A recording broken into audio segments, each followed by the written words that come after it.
अच्छा बच्चों, हम लोग ने लास्ट क्लास में जो पढ़ा था, हम लोग ने इलेक्ट्रॉनिक कॉन्फ़िगरेशन पढ़ी थी। और हम लोग ने हाइड्रोजन से लेकर कैल्शियम तक की इलेक्ट्रॉनिक कॉन्फ़िगरेशन करनी थी। आज हम लोग जो पढ़ने वाले हैं, इलेक्ट्रॉनिक कॉन्फ़िगरेशन के रूल्स पढ़ने वाले हैं कुछ। ठीक है भाई।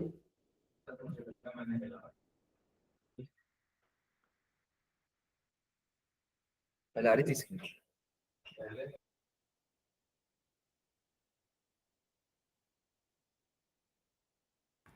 ठीक है भाई।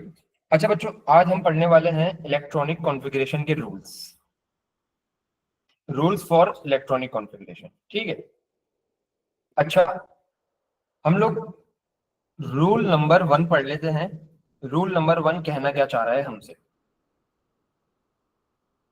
रूल नंबर 1 हमसे ये कहना चाह रहा है, पहले मैं इसकी स्टेटमेंट लिखवाऊंगा, फिर मैं आप लोगों को ये चीजें एक्सप्लेन करूंगा, क्योंकि स्टेटमेंट लिखवा दूंगा ना तो ज्यादा खुद ब खुद ही समझ आ जाएगी। इसमें ये बोला है, electrons will fill in low energy orbitals. ठीक है भाई। Low energy orbitals closer to the nucleus. अब इसका आगे सिर्फ अभी फिलहाल लिखो, इसको मैं समझाता हूँ। Closer to the nucleus before they fill higher energy shell. अब इसका मतलब कहने का क्या है भाई इस रूल का। बच्चों, हम लोगों ने इलेक्ट्रॉनिक कॉन्फ़िगरेशन देखी थी, उसमें हम लोगों ने एक चीज देखी थी कि इलेक्ट्रॉनिक कॉन्फ़िगरेशन क्या होती है भाई हमारी। 1s2, then 2s2, 2p6, 3s2, 3p6 and so on. ठीक है। अब इसका कहने का मतलब क्या है कि भाई हमारे पास, हम लोगों ने जब इलेक्ट्रॉनिक कॉन्फ़िगरेशन करी थी तो आप लोगों ने एक चीज देखी थी कि सबसे पहले हम लोग पहले शेल के एस सब शेल को फिल करते थे। अब सपोज कर लो बस ये कि ये न्यूक्लियस है, ये हमारा न्यूक्लियस है। ठीक है, सपोज कर लो। अब हमारे पास ना, जो न्यूक्लियस के करीब होता है उसकी लो एनर्जी होती है। ठीक है भाई। तो ये हमारा लो एनर्जी ऑर्बिटल है। अब हम लोग जितना न्यूक्लियस से दूर जाते रहेंगे उतनी हमारी जो एनर्जी है वो बढ़ती रहेगी, हायर एनर्जी पे हम लोग जाते रहेंगे। ठीक है। अब इसमें देखो कि 1s सबसे लोअर है, 2s उससे ज्यादा, 2p उससे ज्यादा, 3s उससे ज्यादा, 3p उससे भी ज्यादा। जो न्यूक्लियस के करीब होगा वो सबसे लोअर एनर्जी पे होगा, जो न्यूक्लियस से सबसे दूर होगा वो हायर एनर्जी पे होगा। तो इस रूल का कहने का मतलब ये है कि हमारे पास हमेशा हम लोग लोअर एनर्जी में इलेक्ट्रॉन्स पहले फिल करेंगे। 1s2 पहले, 1s का जो हमारा ऑर्बिटल है वो पूरा होगा, उसके बाद ही हम लोग 2s पे जा सकते हैं। ऐसा नहीं है कि आप पहले 2s के अंदर फिल कर दो और उसके बाद आप 1s पे आ जाओगे। ठीक है भाई। तो ये आपका पहला रूल कहता है कि हमेशा आपको इलेक्ट्रॉन कहां से फिलिंग स्टार्ट करनी है। इलेक्ट्रॉन आपको फिलिंग स्टार्ट करनी है क्लोजर टू द न्यूक्लियस से या लो एनर्जी ऑर्बिटल से। लो एनर्जी ऑर्बिटल कौन सा होता है? जो न्यूक्लियस के करीब होता है। न्यूक्लियस से दूर दूर जाते रहोगे हायर एनर्जी पे जाते रहोगे। ये हमारा था रूल नंबर 1। अब मैं सिखाता हूं रूल नंबर 2। बच्चों, रूल नंबर 2 हमें क्या कह रहा है कि जैसे कि अगर सपोज करो हाइड्रोजन होता है हमारे पास, हाइड्रोजन के पास एक ही इलेक्ट्रॉन होता है। अच्छा, हमारे पास जो ऑर्बिटल होता है ना बच्चों, एस के अंदर आप ऑर्बिटल को रिप्रेजेंट करोगे ऐसे, स्क्वायर से। सपोज कर लो ये मेरा 1s ऑर्बिटल है। ठीक है भाई। 1s ऑर्बिटल के अंदर अच्छा अगर मैं बात करूं कि मेरे पास की इलेक्ट्रॉनिक कॉन्फ़िगरेशन क्या होगी, 1s1 होगी। तो देखो ये मेरा 1s ऑर्बिटल था। 1s ऑर्बिटल के अंदर मेरे पास क्या आ जाएगा, एक इलेक्ट्रॉन। एक इलेक्ट्रॉन को आप कैसे रिप्रेजेंट करोगे? आप रिप्रेजेंट करोगे एरो से। ठीक है भाई। ये रूल नंबर 1 है मेरा। जो हमारा स्क्वायर है ना, ये हमारा क्या रिप्रेजेंट कर रहा है? ये रिप्रेजेंट कर रहा है हमारा ऑर्बिटल। और हमारा जो ये है, क्या कह सकते हैं, एरो। हमारा जो एरो है वो क्या रिप्रेजेंट कर रहा है? इलेक्ट्रॉन। ठीक है भाई। ये हमारा रिप्रेजेंट कर रहा है इलेक्ट्रॉन। अब अब मैं आगे चलता हूं। मैं आता हूं नियोन पे। नियोन का होता है बच्चों 10। ठीक है भाई। तो अगर मैं नियोन की इलेक्ट्रॉनिक कॉन्फ़िगरेशन करने जाऊं, 1s2, then 2s2, then 2p6, तो ये कितना होगा हमारे पास, 2 4, हाँ 6 होगा हमारे पास। अब अगर मैं इसके ऑर्बिटल्स बनाऊं, इसको हम कहते हैं ऑर्बिटल डायग्राम, ये देखो ये वाली, ठीक है भाई। ये हमारे पास अगर मैं इसके ऑर्बिटल्स बनाऊं तो सबसे पहले मैं 1s का ऑर्बिटल बनाऊंगा, फिर मैं बनाऊंगा 2s का ऑर्बिटल, ठीक है बच्चों। फिर मैं बनाऊंगा 2p का ऑर्बिटल। p के अंदर टोटल कितने ऑर्बिटल होते हैं भाई, p सब शेल के अंदर 3 ऑर्बिटल्स होंगे, क्योंकि इसके पास कितने इलेक्ट्रॉन्स हैं, 6 इलेक्ट्रॉन है। तो इसके अंदर देखो ये p ऑर्बिटल है और इसके अंदर 6 इलेक्ट्रॉन आएंगे। अब कैसे आएंगे वो देखना, 2s2 एंड 2p6, जिसमें से तुम्हारे पास ये 2px हो गया, ये 2py हो गया एंड ये 2pz हो गया, ठीक है भाई। अब इसके अंदर जब भी इलेक्ट्रॉन्स रखोगे, जब भी तुम इलेक्ट्रॉन देखो कि 1s के अंदर मेरे कितने इलेक्ट्रॉन आ रहे हैं, 2 इलेक्ट्रॉन्स आ रहे हैं मेरे 1s के अंदर, 2 इलेक्ट्रॉन्स आ रहे हैं। अब 2 इलेक्ट्रॉन की जो तुम स्पिनिंग रखोगे ना, कभी भी सेम डायरेक्शन में नहीं रखोगे, ऐसे नहीं रख सकते तुम लोग कभी भी स्पिनिंग। इसकी स्पिनिंग देखो कि तुम्हारे पास जो इलेक्ट्रॉन की स्पिनिंग होगी बच्चों, वो तुम्हारे पास कैसी होगी, ऑपोजिट डायरेक्शन में होगी। कभी भी सेम डायरेक्शन में नहीं रखोगे, कैसे रखोगे, और इसकी वजह, इसकी वजह ये है तुम्हारे पास कि तुम्हारे पास जो क्या कहते हैं इलेक्ट्रॉन होते हैं, चार्ज पे चार्ज होता है बच्चों नेगेटिव।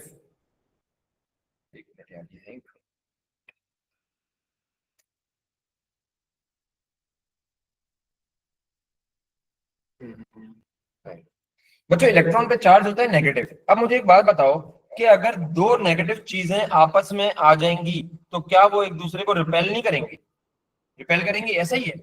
अब जो इलेक्ट्रॉन की स्पिनिंग होती है ना, जैसे कि तुमने कभी पंखा देखा है, ये मेरा पंखा होता है, ये मेरा फैन है भाई, ये सपोज कर लो ये मेरा फैन है, और फैन जैसे रोटेट कर रहा होता है ऐसे, ऐसे इलेक्ट्रॉन अपने एक्सिस पे भी स्पिन कर रहे होते हैं। जैसे कि हमारा अर्थ है, अर्थ क्या कर रहा होता है, रोटेट भी कर रहा होता है और स्पिन भी कर रहा होता है अपने ही एक्सिस पे। तो सेम गोज फॉर इलेक्ट्रॉन, ठीक है भाई, कि हमारे पास स्पिनिंग हो रही होती है इलेक्ट्रॉन के अंदर, और तुम्हें क्या करना होता है कि एक इलेक्ट्रॉन, जैसे कि तुम्हारे पास ये रहा, इसका नॉर्थ पोल है, ये साउथ पोल है, ये मेरा इलेक्ट्रॉन है, और एक इलेक्ट्रॉन है और इसका साउथ, इसका ये नॉर्थ पोल आ गया और ये साउथ पोल आ गया। अब गौर से देखो कि मैंने दोनों इलेक्ट्रॉन की ना स्पिनिंग सेम रख दी, ऑपोजिट नहीं रखी। तो क्या यहाँ पर नॉर्थ और नॉर्थ रिपेल करेगा, ऑब्वियसली रिपेल करेगा। तो मुझे इनकी जो स्पिन है वो क्या करनी पड़ेगी, साउथ साउथ भी रिपेल करेगा। इनकी मुझे स्पिन क्या करनी पड़ेगी, ऑपोजिट करनी पड़ेगी। अब देखना कैसे, कि मैं इनकी स्पिन ऑपोजिट कर दूंगा ऐसे, यहाँ साउथ ले आया मैं और यहाँ पर मैं ले आया नॉर्थ। तो अब देखो कि क्या मेरा नॉर्थ और साउथ जो है वो क्या आपस में एक दूसरे को अट्रैक्ट करेगा, बिल्कुल करेगा। और साउथ और नॉर्थ जो है यहाँ पर एक दूसरे को अट्रैक्ट करेगा, बिल्कुल करेगा। तो ये हमारे पास एक इलेक्ट्रॉन हो गया, ये दूसरा इलेक्ट्रॉन, ठीक है भाई। तो याद रखो कि जब भी हमारे पास कोई चीज स्पिन करती है तो वहां पर एक फोर्स बनती है, इलेक्ट्रोमोटिव फोर्स, इलेक्ट्रोमैग्नेटिक फोर्स, ठीक है भाई। मैग्नेट का मतलब क्या, दोनों आपस में साथ जुड़ेंगे। तो देखो इन दोनों के जब पोल्स अलग अलग हो गए हैं तो क्या इन दोनों के बीच में अट्रैक्शन आएगी, ऑब्वियसली अट्रैक्शन आएगी। यही वजह है कि आप लोगों को जो इलेक्ट्रॉन की स्पिनिंग है वो ऑपोजिट डायरेक्शन में दिखानी है, कभी भी सेम डायरेक्शन में नहीं दिखानी। अब इसके साथ साथ बच्चों हमारे पास 2s के अंदर अगर मैं इलेक्ट्रॉन्स रखूं तो मेरे पास कैसा आएगा, एक इलेक्ट्रॉन ऐसे आगे और दूसरा इलेक्ट्रॉन कैसा आएगा भाई, ऐसे आएगा, ठीक है। अब मेरे पास जो px है, 2px, ये मेरा है p सबशेल, 2p सबशेल है, ठीक है भाई। जो मेरा 2px है उसके अंदर मेरे पास कितने इलेक्ट्रॉन्स हैं, 6 इलेक्ट्रॉन्स हैं, ठीक है भाई। 6 इलेक्ट्रॉन्स हमारे पास कैसे आएंगे, एक पहले इसमें आएगा। अच्छा याद रखो कि तुम्हारे पास 2 इलेक्ट्रॉन तुम एक साथ नहीं डालोगे, ये हमारा थर्ड रूल है, मैं बताऊंगा। ये हमारा थर्ड रूल है कि पहला इलेक्ट्रॉन जो तुम्हारा आएगा वो 2px में आएगा, दूसरा इलेक्ट्रॉन जो आएगा 2py में आएगा, थर्ड इलेक्ट्रॉन जो आएगा 2pz में आएगा। इसके बाद हमारे पास कितने बचे, 6 में से 3 बच गए। अब तुम्हारे पास 3 इलेक्ट्रॉन आएंगे, एक ऐसे, फिर एक ऐसे, और फिर एक ऐसे। सर हमारे पास कोई फर्क तो नहीं हुआ। मैंने कहा नियॉन के केस में कोई फर्क नहीं हुआ, लेकिन जब तुम आगे जाओगे रूल नंबर 3 में, मैं कुछ ऐसे एग्जांपल्स कराऊंगा तुम्हें जिसमें फर्क आ जाएगा। ठीक है भाई, तो तुम अगर उसमें 2 इलेक्ट्रॉन तुमने साथ रख दिए ना, तो वहां पर तुम्हारे लिए मसले मसाइल खड़े हो जाएंगे।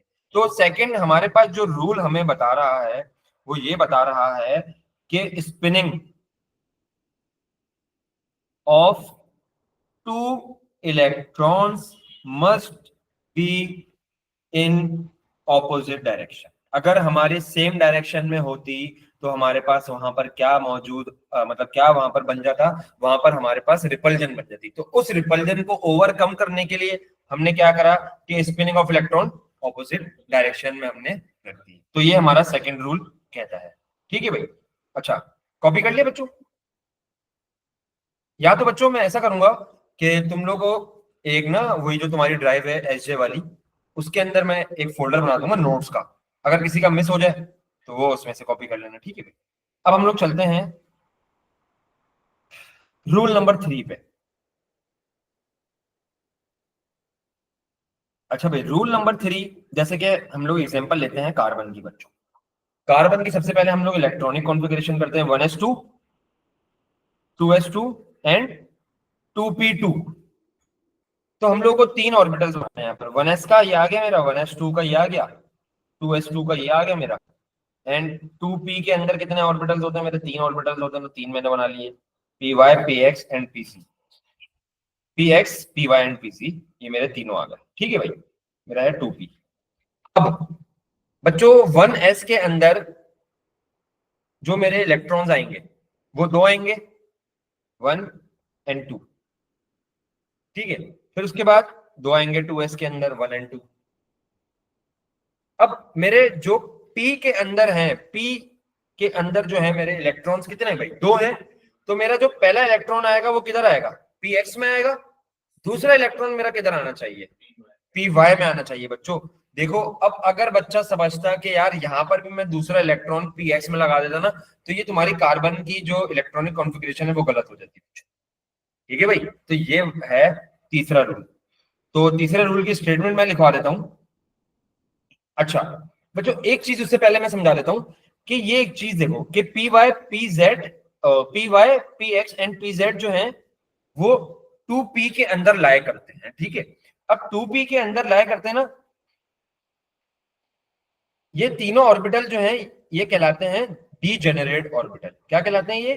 डीजेनरेट ऑर्बिटल कहलाते हैं बच्चों। डीजेनरेट ऑर्बिटल का मतलब होता है वो ऑर्बिटल जिनकी सेम एनर्जी है। तो तुम एक चीज देख सकते हो ना कि क्या ये तीनों न्यूक्लियस, अगर सपोज करो मेरे पास न्यूक्लियस इधर है, न्यूक्लियस मेरे पास इधर है, ठीक है भाई, तो क्या ये तीनों जो है न्यूक्लियस से सेम डिस्टेंस में है? ऐसा ही है कि भाई तीनों जो है हमारे न्यूक्लियस से सेम डिस्टेंस में है।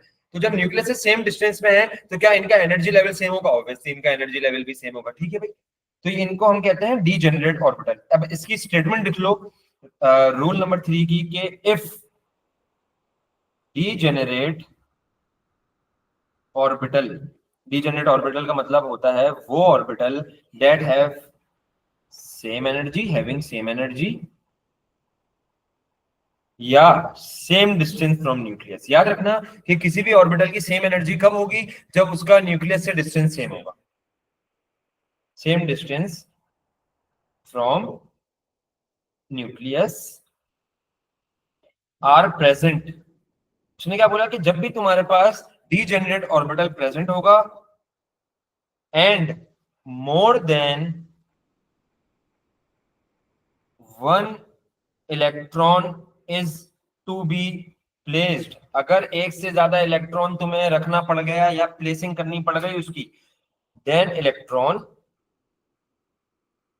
will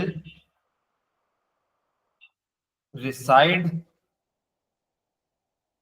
unpaired with same spin। ये देखो ना कि हमारे पास जो मैंने क्या था, हमारे पास यहाँ पर डीजेनरेट ऑर्बिटल था, ऐसा ये डीजेनरेट ऑर्बिटल था ये 2p y 2px 2py 2pc। And इसके साथ साथ क्या मेरे पास एक से ज्यादा इलेक्ट्रॉन था? मोर देन वन इलेक्ट्रॉन था भाई, बिल्कुल था। 2 इलेक्ट्रॉन थे मेरे पास, प्लेस करने थे मुझे डीजेनरेट ऑर्बिटल के अंदर। तो मैंने फिर क्या करा कि मैंने एक इलेक्ट्रॉन पी एक्स में डाला और एक इलेक्ट्रॉन उसी सेम स्पिन के साथ पी वाई में डाला। अगर सपोज कर लो मेरे पास 3 इलेक्ट्रॉन होते हैं इधर, मेरे पास अगर 3 इलेक्ट्रॉन होते हैं तो फिर मैं क्या करता, पीजी में फिर मैं ऐसे एक डालता। याद रखो बच्चों, अगर तुमने एक और गलती करी, वो गलती क्या है कि अगर तुम सपोज करो पी एक्स के अंदर तुमने अपर साइड पे एरो बना दिया, मतलब उस साइड पे स्पिन बना दिया, और पी वाई में तुमने ऐसे स्पिन बना दिया भाई, देखो ऐसे, तो ये भी गलत कहलाएगा। क्योंकि हमारे पास जो रूल 3 कहता है वो क्या कहता है कि भाई आपको डीजेनरेट ऑर्बिटल्स के अंदर जो इलेक्ट्रॉन प्लेस करने हैं वो सेम स्पिन के साथ प्लेस करने, सेम स्पिन के साथ। ठीक है भाई, तो ये बड़ा एक आपका गेम है याद रखने वाला। तो अब हम चलते हैं आगे मजीद। अब हम कर लेते हैं कुछ एग्जांपल, जैसे कि बच्चों हमारे पास नाइट्रोजन है। नाइट्रोजन की अगर मैं इलेक्ट्रॉनिक कॉन्फ़िगरेशन करूं तो मेरे पास होती है 1s2, 2s2, 7 है तो 2p3। अब यहाँ पर थोड़ा सा मजा आने वाला है, ये देखो कि हमारे पास 1s का मैंने ऑर्बिटल बना लिया भाई, 1s का मेरे पास ऑर्बिटल आ गया। फिर मैंने बनाया 2s का ऑर्बिटल, और अब मैंने बना लिया है 2p का orbital.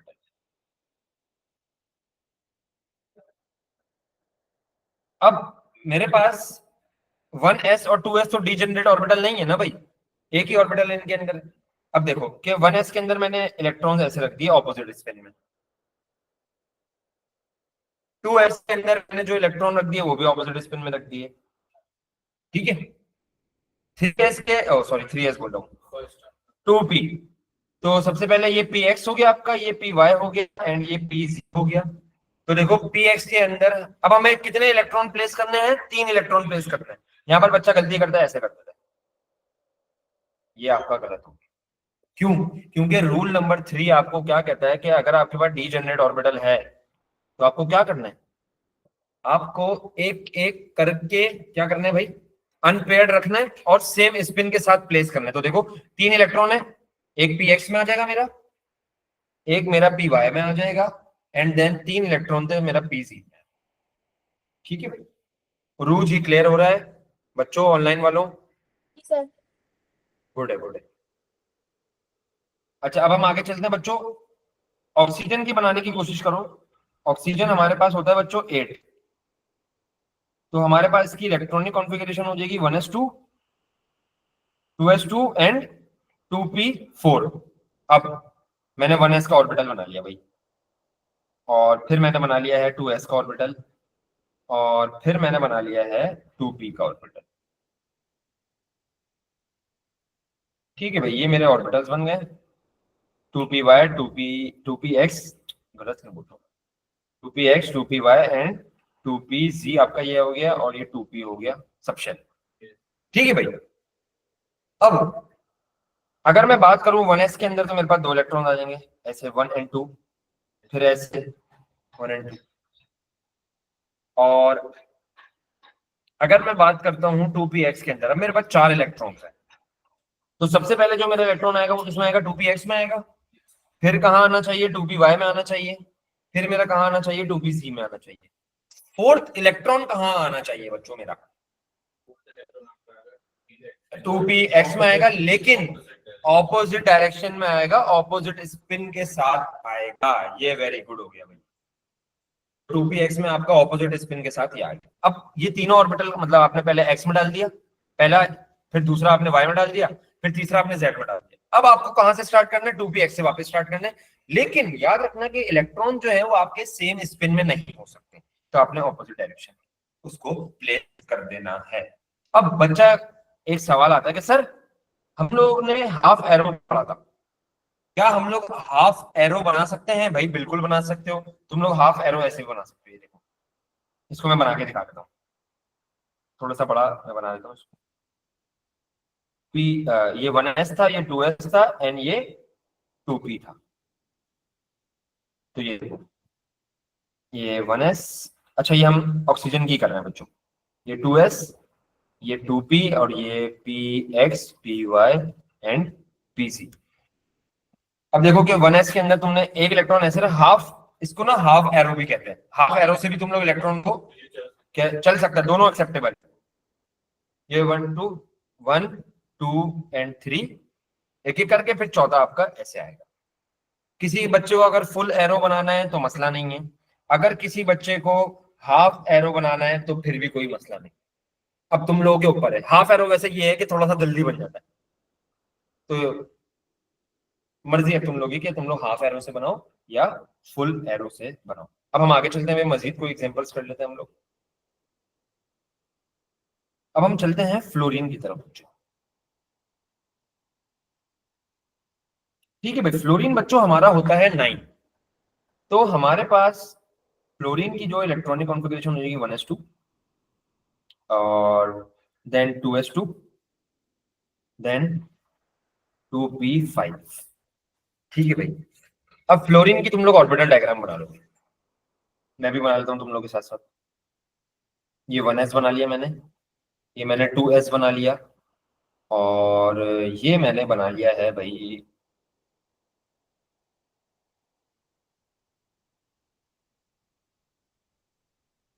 2p। 1s 2s and 2p, इसके अंदर पार्टीशन कर दो ऐसे। ये आपका हो गया px py pz। अब 1s के अंदर आपके हाफ एरो से मैं भी बना लेता हूँ ना, फिलहाल हाफ एरो से बना लेता हूँ। 1s के अंदर 2 इलेक्ट्रॉन आ गए, 2s के अंदर 2 इलेक्ट्रॉन आ गए। अब सबसे पहले इलेक्ट्रॉन मेरा कहां पर आएगा, px में आएगा।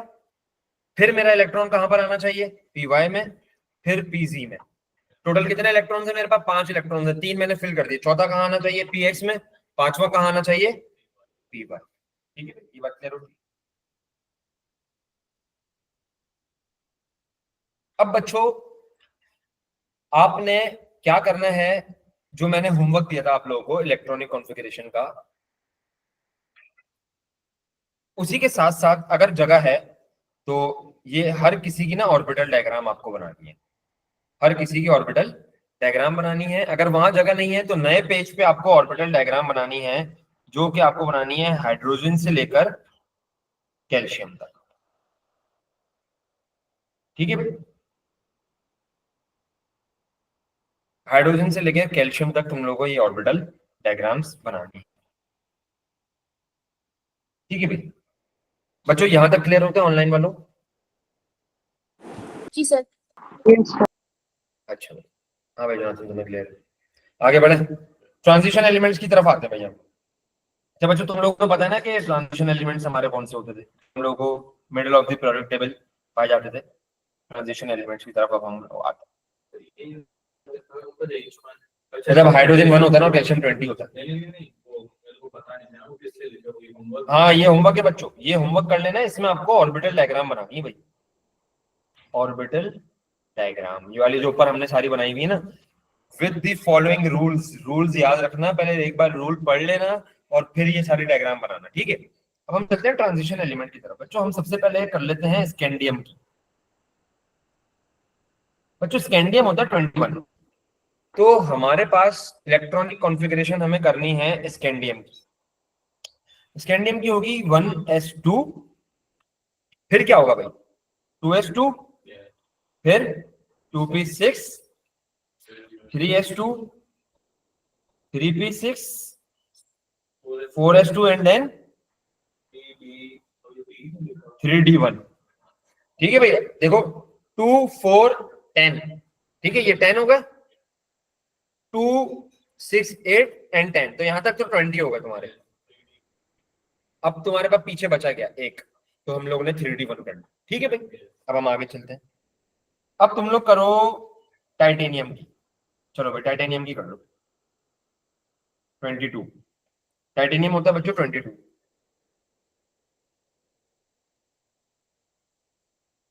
तो हमारे पास टाइटेनियम की 4s तक सेम होगी, और फिर उसके बाद क्या हो जाएगा, 3d क्या हो जाना चाहिए उसके बाद।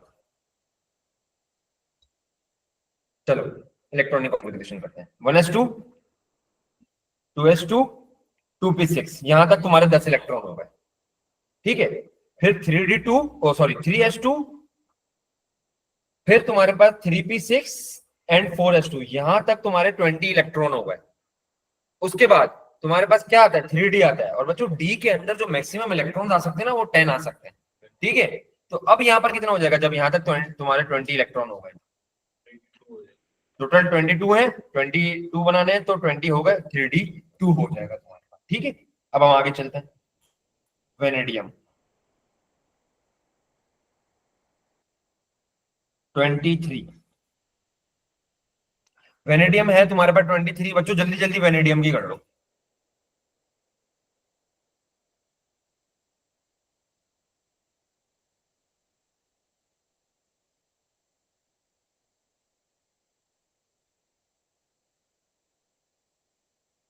अच्छा भाई, वेनेडियम की होती है बच्चों हमारे पास 1s2, 2s2, 2p6, 3s2, 3p6, 4s2, यहां तक आपके हो जाते हैं 20 इलेक्ट्रॉन्स। अब क्या हो जाएगा इसके आगे, 3d3 हो जाएगा तुम्हारा, ठीक है।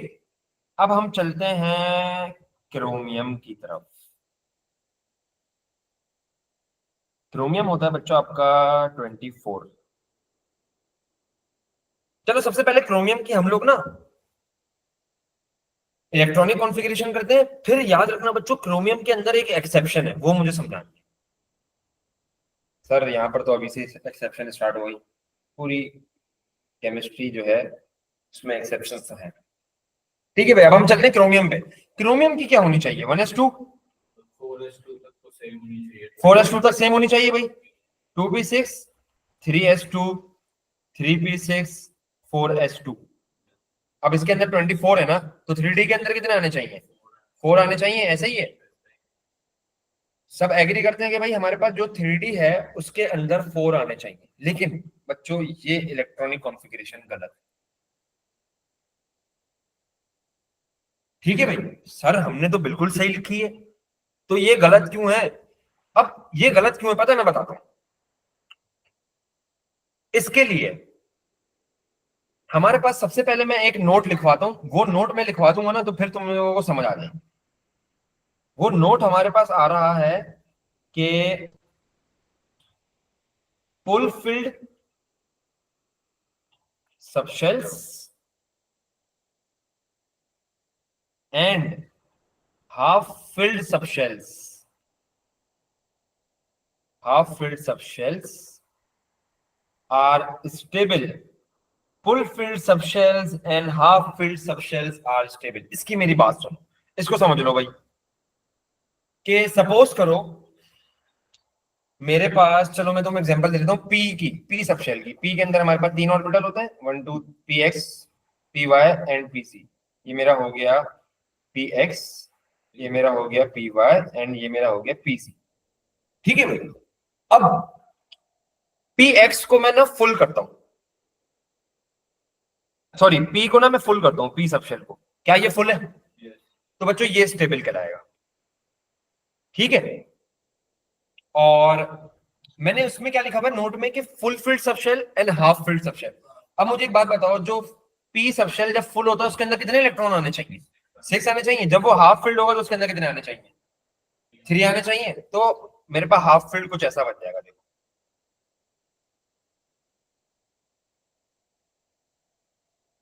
1 2 एंड 3। तो बच्चों ये भी तुम्हारा क्या होगा, स्टेबल होगा, ऐसा ही है, क्योंकि full filled subshell and half filled subshell are stable. लेकिन अगर मैं बात करता हूं कि मेरे पास लिखा हुआ है P4, मतलब P में 4 इलेक्ट्रॉन है, तो अब एक चीज नोट करना, 1 2 3 एंड 4। बच्चों क्या ये फुल फील्ड या हाफ फील्ड है, नहीं ना, तो ये स्टेबल नहीं होगा, नॉट स्टेबल भाई। मैं ये सिर्फ पी के लिए नहीं बात कर रहा है, ये मैं हर सब शेल की बात कर रहा हूँ, चाहे वो एस हो, चाहे वो पी हो, चाहे वो डी हो, चाहे वो एफ हो। या तो अगर वो फुल फील्ड होगा तो स्टेबल होगा, या तो हाफ फील्ड होगा तो स्टेबल होगा। तो मतलब हाफ फील्ड हो हाँ तो मतलब वो उसको इलेक्ट्रॉनिक कॉन्फ़िगरेशन हमारी सही नहीं होगी, अगर वो मतलब स्टेबल नहीं होगा, इलेक्ट्रॉनिक कॉन्फ़िगरेशन सही नहीं होगी ना, जैसे 3D4 है, हाँ वो स्टेबल नहीं है। हाँ बिल्कुल ऐसा ही है कि हमारे पास यहाँ पर 3D4 है भाई, तो ये स्टेबल नहीं है। अब केमिस्ट्री में हर एटम क्या चाहता है कि भाई मुझे स्टेबल होना है, ऐसा ही है। अब बच्चा सवाल करता है सर आप ये तो बताएं कि यहाँ पर स्टेबिलिटी क्यों नहीं है। अब बच्चों क्या यहाँ पर हमारे पास रिपल्जन सेम है सब में? क्या यहाँ पर मेरे पास रिपल्जन सेम है सब में? यस। क्या यहाँ पर रिपल्जन सेम है?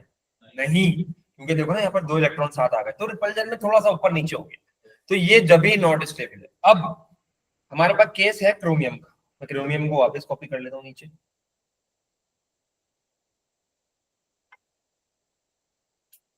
अच्छा भाई, क्रोमियम की हम एग्जांपल कर लेते हैं। ये देखो, क्रोमियम के अंदर ये वाली जो इलेक्ट्रॉनिक कॉन्फ़िगरेशन है ये गलत है।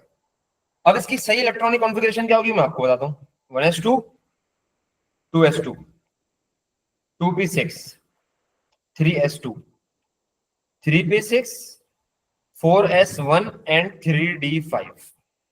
अब सर आपने ये क्यों किया? क्योंकि अब गौर से देखो, अब हुआ क्या इसमें पता है कि हमारा जो s का इलेक्ट्रॉन था ना वो चला गया है d के अंदर। तो क्या मेरा s हाफ फिल्ड हो गया? क्या मेरा d हाफ फिल्ड हो गया? d के अंदर 10 आते हैं, 5 आ गए, क्या वो मेरा हाफ फिल्ड हो गया? हाफ फिल्ड हो गया। तो क्या ये पूरा स्टेबल हो गया? क्योंकि मैंने क्या बात करी थी कि हाफ फिल्ड और फुल फिल्ड ही स्टेबल होते हैं, इसके अलावा और कोई स्टेबल नहीं। ठीक है, तो ये हमारी जो इलेक्ट्रॉनिक कॉन्फ़िगरेशन है वो सही होगी। तो क्रोमियम की हमारे पास सिलेबस में 2 एक्सेप्शंस हैं, क्रोमियम एंड कॉपर। क्रोमियम तो हम लोगों ने कर लिया है, अभी आगे मैं कॉपर भी करवा दूं। ठीक है भाई, तो क्रोमियम एक एक्सेप्शन है, इसको लिख देता हूं मैं आगे।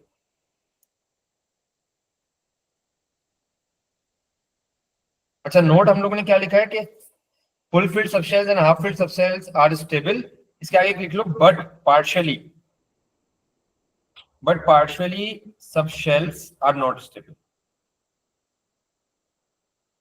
ठीक है भाई, तो ये पूरा एक नोट बन गया है आपका, ये याद रखना है हर हाल में।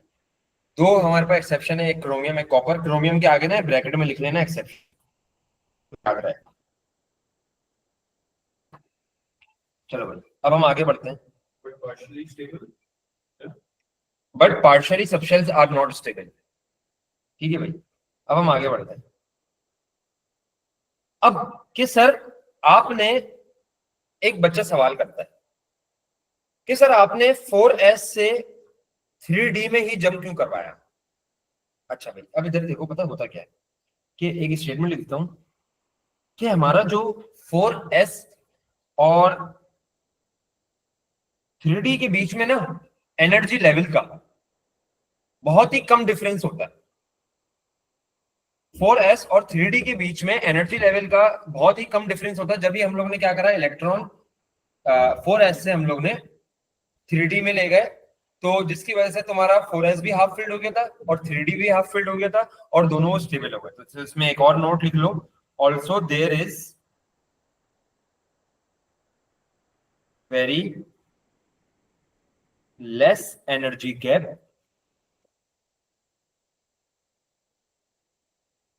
between the 4s and 3d orbital. Therefore 4s electrons jump into 3d orbital। अब ये देखो भाई कि हमारे पास सपोज करो इतना सा गैप होता है, ये 4s है हमारा, ये हमारा आ गया है 3d। तो ये मेरा 4s और ये मेरा 3d, तो बहुत ही देखो तुम एक माइनर सा गैप है 4s और 3d के बीच में ना। तो जब भी हमारे 4s से 3d में इजीली इलेक्ट्रॉन चला जाता है। ठीक है भाई, अब हम चलते हैं आगे, मैंगनीज। अच्छा बच्चों, मैंगनीज के अंदर होते हैं 25 इलेक्ट्रॉन्स। इसकी तुम लोग को इलेक्ट्रॉनिक कॉन्फ़िगरेशन करनी है और इसकी ऑर्बिटल डायग्राम बना लेना। ठीक है, मैंगनीज की बना लेना, आयरन की भी बना लेना। आयरन होता है 26,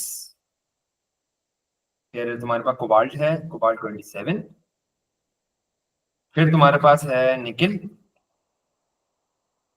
निकिल है तुम्हारे पास 28, देन हमारे पास आता है कॉपर जो कि 29 है। अच्छा, इससे पहले मैं एक एग्जांपल करवा देता हूँ तुम्हें मैंगनीज की। अगर मैं बात करूं कि बच्चों मेरे पास जो मैंगनीज है उसकी इलेक्ट्रॉनिक कॉन्फ़िगरेशन क्या होगी? 1s2 2s2 2p6 3s2 3p6 and 4s2, यहां तक हमारे पास कितने इलेक्ट्रॉन्स हो गए? 20। अब आगे क्या होगा? 3d5।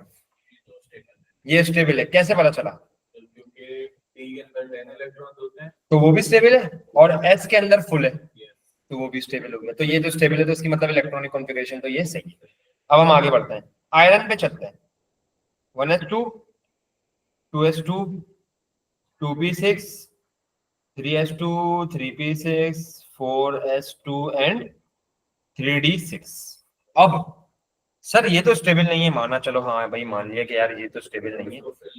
अब इसको फिल करना है कि अब मुझे एक बात देखो कि अगर मैं S से एक इलेक्ट्रॉन लेकर भी चला जाता हूं D में, तो मेरा S क्या हो जाएगा? 4s1 and 3d7। तो देखो ये अभी भी तो स्टेबल नहीं हो रहा ना, तो हम इसको छेड़ते ही नहीं, हम कहते हैं कि भाई ऐसा ही सही है, ठीक है।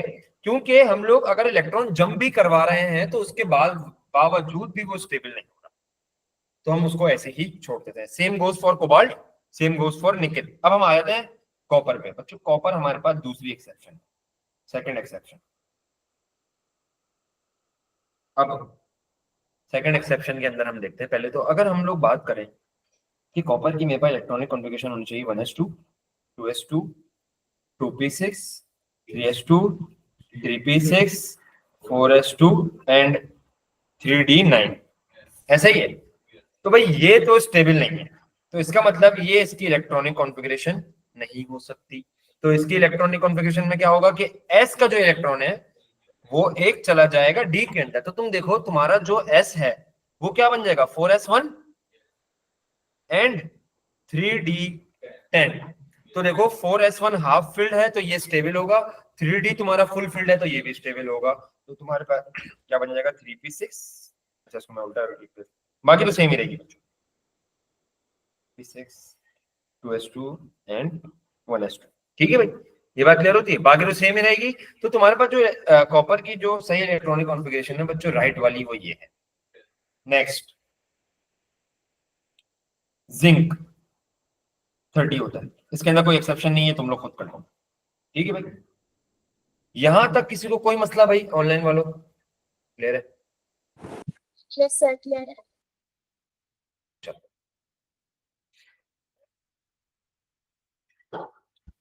अब मजीद हम आगे चलते हैं भाई, इलेक्ट्रॉनिक कॉन्फ़िगरेशन ऑफ आयंस।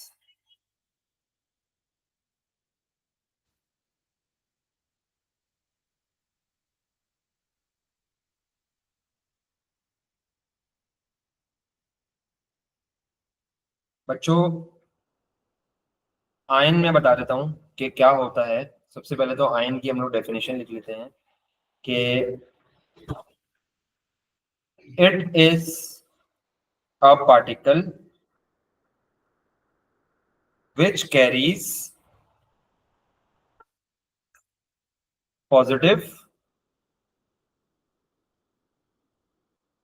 और नेगेटिव चार्ज, ठीक है भाई। पॉजिटिव चार्ज कब आता है? पॉजिटिव का मतलब क्या होता है? कैटायन।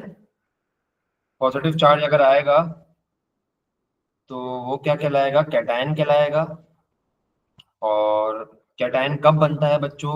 जब पॉजिटिव चार्ज कब आता है या कैटायन कब बनता है? जब कोई एटम इलेक्ट्रॉन लूज करता है, एटम लूजेस इलेक्ट्रॉन, ठीक है भाई।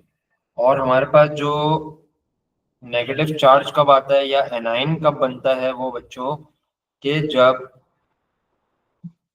एटम गेन्स इलेक्ट्रॉन, ठीक है भाई। तो ये बात तो हमारे पास हो गई। अब अगर मैं बात करूं बच्चों, पहले तो हम लोग बात कर लेते हैं सिंपल आयंस की। सिंपल आयंस मतलब जो हमारे पास एस और पी ब्लॉक है बच्चों। एस और पी ब्लॉक मैंने बताया था आप लोगों को बच्चों। चलो खैर इसको मैं बाद में डिस्कस कर दूंगा। मैं अभी डिस्कस करता हूँ जैसे कि हाइड्रोजन है हमारा बच्चों। हाइड्रोजन को छोड़ो, ऐसा हम करते हैं कि हम लोग लिथियम को डिस्कस करते हैं। लिथियम 3 होता है। तो लिथियम की मेरे पास जो इलेक्ट्रॉनिक कॉन्फ़िगरेशन बनेगी वो क्या बनेगी भाई? 1s2 2s1, ठीक है भाई, 1s2 एंड 2s1। अब बच्चों हमारे पास तीन किस्म के ब्लॉक्स होते हैं, एक एस ब्लॉक होता है, एक पी ब्लॉक होता है, एक डी ब्लॉक होता है। एस ब्लॉक पता है किसको कहते हैं? एस ब्लॉक उसको कहते हैं जिसकी इलेक्ट्रॉनिक कॉन्फ़िगरेशन एस पे आके खत्म हो रही होती है। जैसे कि तुमने देखा लिथियम की एस पे आके खत्म हो रही है, तो लिथियम क्या कहलाएगा? एस ब्लॉक एलिमेंट कहलाएगा। अगर किसी एलिमेंट की, जैसे कि ऊपर हम लोग चलते हैं, ऑक्सीजन कहां पर आके खत्म हो रही है? पी पे आके खत्म हो रही है, तो इसको मैं क्या बोलूंगा? पी ब्लॉक एलिमेंट बोलूंगा। लेकिन अब मैं आ जाता हूं यहाँ पर, जैसे कि जितने भी तुम्हारे जो ट्रांजिशन एलिमेंट्स है ना, उनकी इलेक्ट्रॉनिक कॉन्फ़िगरेशन आगे खत्म होती है डी पे, तो उनको मैं क्या बोलूंगा? D block element. ठीक है भाई, तो एस पी और डी ब्लॉक एलिमेंट समझ आ गए तुम्हारे पास? तो एस ब्लॉक एलिमेंट कौन सा होगा? जिसकी एस पे आके इलेक्ट्रॉनिक कॉन्फ़िगरेशन खत्म होगी। जिसकी पी पे खत्म होगी इसको पी ब्लॉक कहेंगे, जिसकी डी पे खत्म होगी इसको डी ब्लॉक कहेंगे। अब यहां पर मुझे बनाना है लिथियम पॉजिटिव आयन। इसका मतलब क्या है कि लिथियम ने अपना एक इलेक्ट्रॉन लूज कर दिया। पॉजिटिव आयन कब बनता है हमारा? एटम लूज करता है, ठीक है। एटम ने जब इलेक्ट्रॉन लूज कर दिया, तो मुझे एक बात बताओ, लिथियम के बाद तीन थे, अब कितने रह जाएंगे? दो रह जाएंगे। तो अब मुझे एक बात बताओ, इसकी वो क्या हो जाएगी?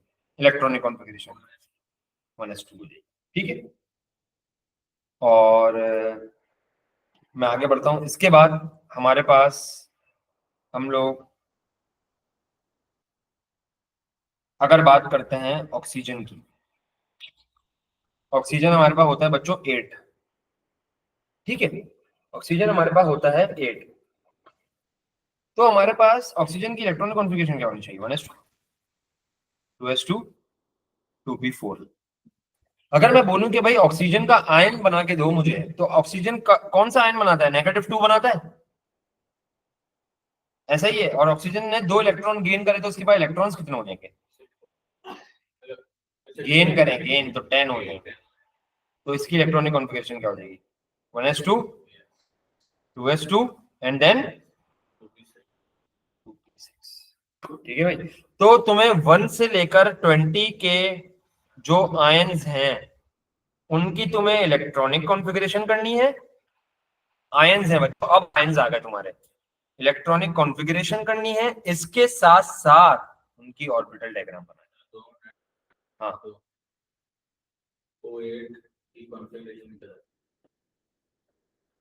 2p4 2p4 है ना? हाँ, गलत है? एक मिनट।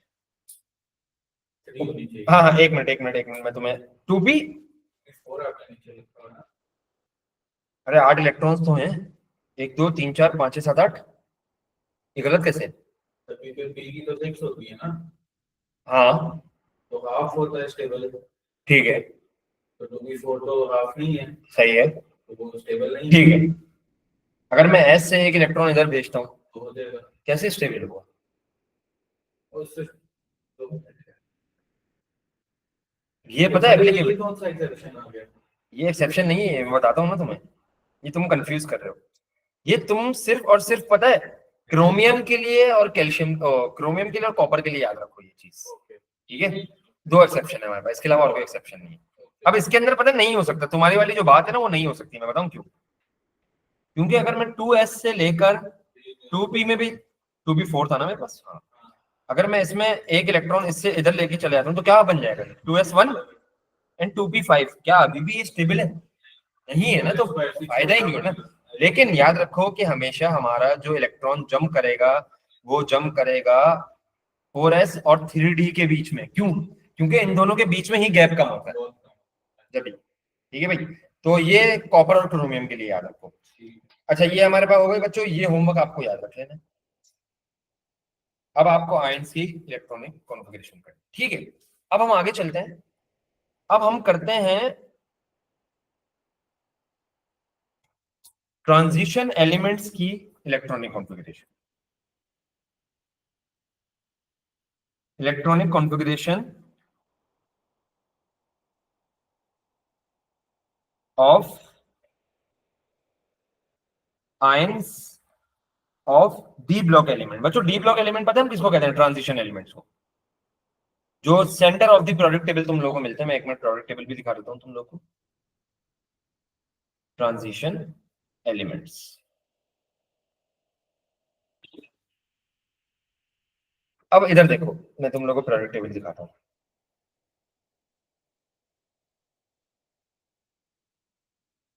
अच्छा, ए लेवल्स का प्रोडक्ट टेबल मेरे पास बच्चों फिलहाल ए लेवल का डाउनलोड नहीं है मेरे ख्याल। ओ लेवल्स का देख लो, वो तकरीबन सेम है। अच्छा, अब इधर देखो, हमारे पास ये है, ये दोनों पता क्या है हमारे पास? उनको मैं इस पे लिख देता हूँ। ये है हमारे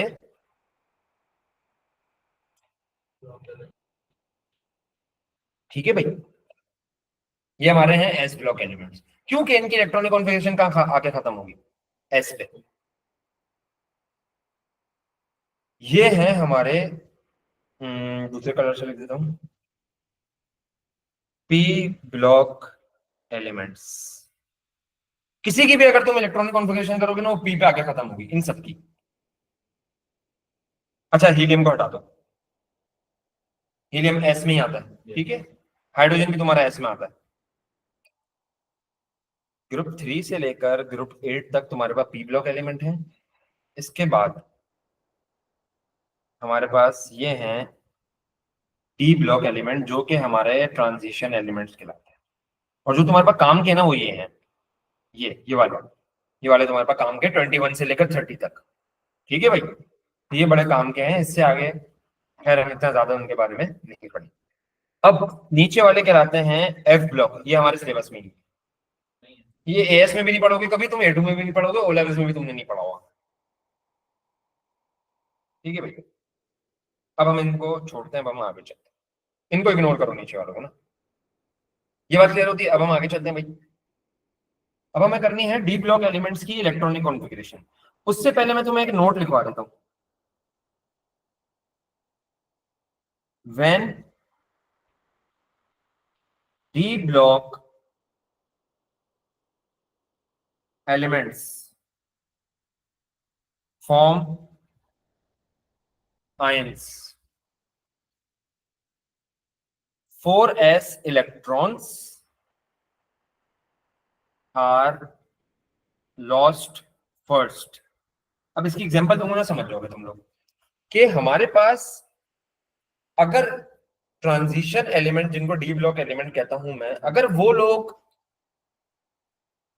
आयन बनाएंगे ना, तो तुम लोग के जो 4s ऑर्बिटल के जो इलेक्ट्रॉन्स है ना, वो पहले वो लूज होंगे, ठीक है भाई। 3d से पहले तुम्हारे 4s के इलेक्ट्रॉन्स लूज होंगे, ठीक है। तो उनको एक लिखने का एक तरीका होता है, देखो कैसे। स्कैंडियम है, क्या है?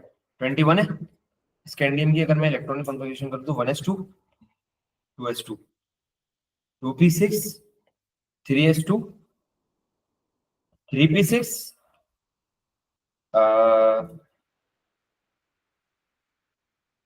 4s2 एंड 3d1, ठीक है। अब इधर देखो, मैंने क्या बोला कि तुम्हारे पास जो डी ब्लॉक एलिमेंट है स्कैंडियम है, ठीक है, इसमें जो एस है तुम्हारा, वो पहले लूज कर देगा, ठीक है। अब मैं ऐसे लिखता हूं, पहले एस से लूज करवाता हूं और फिर बाद में डी से लूज करवाता हूं, तो अजीब लगे। मैं पता क्या करता हूं कि मैं एस और डी की जगह ही फ्लिप कर दूंगा। कैसे? 1s2 2s2 2p6 3s2 3p6 फिर 3d1 एंड देन 4s2। बात क्लियर होती है? अब मैंने इनकी जगह फ्लिप कर दी। अब मुझे बनाना है, स्कैंडियम बनाता है बच्चों 3+ आयन। मतलब स्कैंडियम ने जब 3+ आयन बनाया तो 3 लूज कर दिए, तो कितने बचेंगे? 18, ठीक है। स्कैंडियम में बचेंगे तुम्हारे 18 इलेक्ट्रॉन। तो मैंने क्या करा कि हमारे पास मैंने एस और डी की जगह चेंज कर दी, किसके अंदर? डी ब्लॉक एलिमेंट के अंदर, ट्रांजिशन एलिमेंट के। तो याद रखो, ट्रांजिशन एलिमेंट के अंदर अब तुम जब भी इलेक्ट्रॉन लूज करवाने की बारी आएगी ना, आयन बनाने की बारी आएगी, तो तुम ये वाली इलेक्ट्रॉनिक कॉन्फ़िगरेशन 4s को एंड में कर देना, क्योंकि हमेशा 4s से पहले इलेक्ट्रॉन जाएंगे।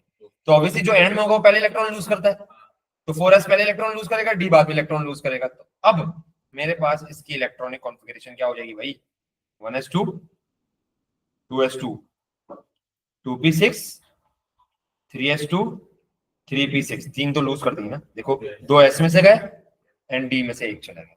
ये बात क्लियर होती है। अब मैं आगे चलता हूँ क्रोमियम की तरफ। क्रोमियम होता है 24। क्रोमियम की हम अगर इलेक्ट्रॉनिक कॉन्फ़िगरेशन करें ना बच्चों, तो हमारे पास बनती है 1s2 2s2 2p6 3s2 3p6 4s2 and 3d4।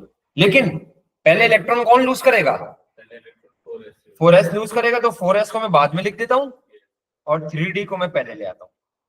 ये लो, ये बन गई है तुम्हारी इलेक्ट्रॉनिक कॉन्फ़िगरेशन। अब इसमें से क्रोमियम जो बनाता है ना, वो तुम्हारा बनाता है +3।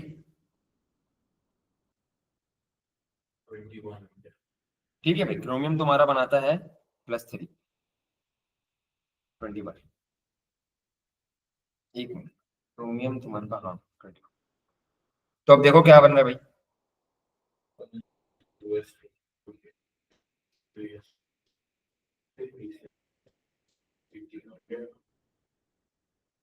To S to 2p6 3s2 3p6, दो इसमें से गए और एक इसमें से गया, तो क्या हो गया भाई तुम्हारे पास क्रोमियम का 3p6 एंड 3d3। बात क्लियर हो गई, ये एंड हो गया। अब ठीक है भाई, ये बात क्लियर होती है। चलो, अब हमारे पास क्या, हम लोगों ने जो ऊपर क्रोमियम की इलेक्ट्रॉनिक कॉन्फ़िगरेशन लिखी थी, क्या वो सही लिखी थी?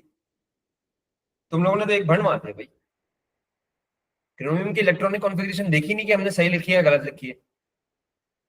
क्योंकि मैंने क्या बताया था, क्रोमियम, एक मिनट, क्रोमियम और जो कॉपर है हमारे पास, वो क्या है, तुम लोग गलती तो पकड़ो, मैंने जानबूझ के गलती की थी कि क्रोमियम जो है, और वो एक एक्सेप्शन है, तो उसमें क्या होती है इलेक्ट्रॉनिक कॉन्फ़िगरेशन आपकी होती है 4s1 and 3d5।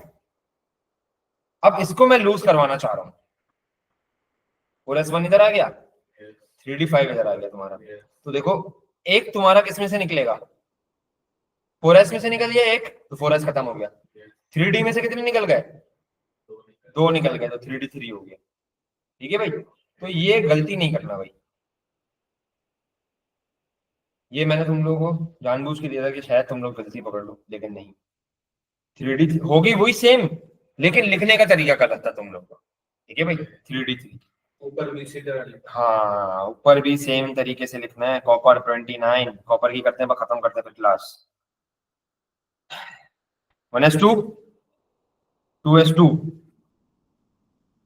2p6 3s2 3p6 4s2 and 3d9। क्या ये सही है? कैसे सही है? वो है ना 4s1 एंड 3d10 नहीं होगा ये? अब मुझे s में से लूज करवाने हैं, तो s को मैं बाद में लिख दूंगा और d को मैं पहले लिख दूंगा।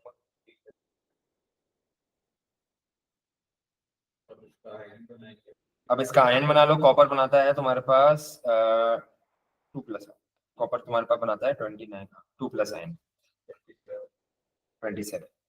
1s2 2s2 2p6 3s2 3p6, पहले s में से लूज करेगा, 4s खत्म हो गया, 3d में से एक लूज कर देगा, कॉपर 2+ बनाता है ना।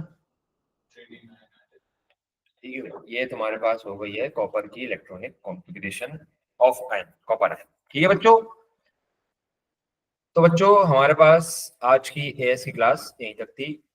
ठीक है भाई,